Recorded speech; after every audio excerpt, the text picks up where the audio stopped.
আরজিকর হাসপাতালে চিকিৎসক ছাত্রীকে নির্মমভাবে খুনের ঘটনার প্রতিবাদে এবারে এলাকায় এলাকায় প্রতিবাদ মিছিল শুরু হলো। রাজেন্দ্রনাথ কলোনি যাদবপুরের 94 নম্বর ওয়ার্ডের এই কলোনির বাসিন্দারা নিজেদের উদ্যোগে একটি প্রতিবাদ মিছিল বের করে শনিবার সন্ধ্যায়। এলাকায় তারা এই মিছিল করে ঘুরে বেড়ায়। ডিমান্ড ফর জাস্টিস এই স্লোগান দেয়।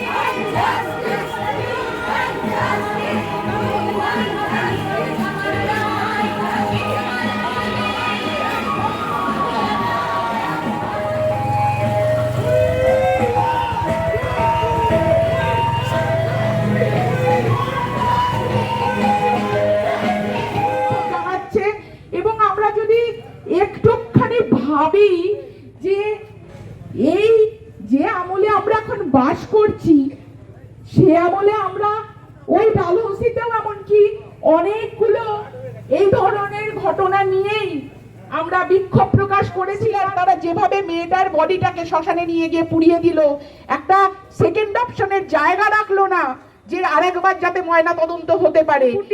তিনি 1.5 বছর আগে কমপ্লেন করেছিলেন এ লোকটা মরা পর্যন্ত চুরি করে বিক্রি করতে পাঠায় আসে।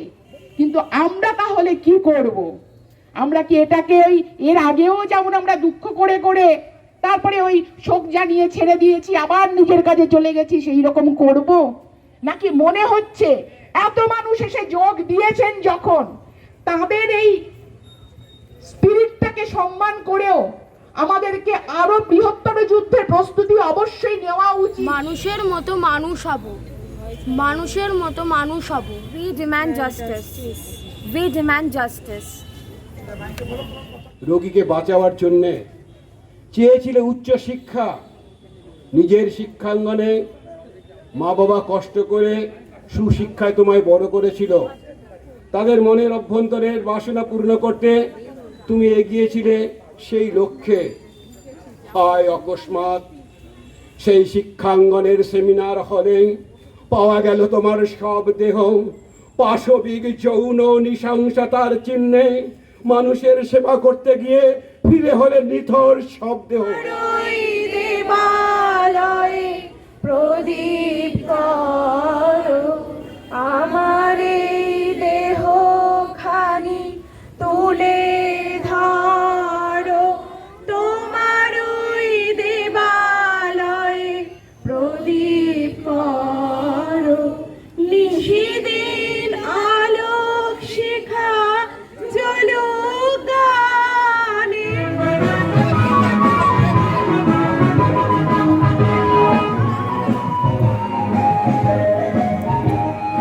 আরো খানিকটা বড় হলে ওরা ন্যাংটো করবে তোকে, হোল্ডিং জুড়ে তোর গোলাপে শুতে গিলবে লোকে।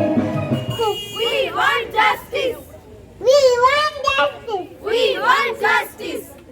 আমি ভয় ছাড়া বড় হব, আমি ভয় ছাড়া বড় হব, ভয় ছাড়া বড় হব।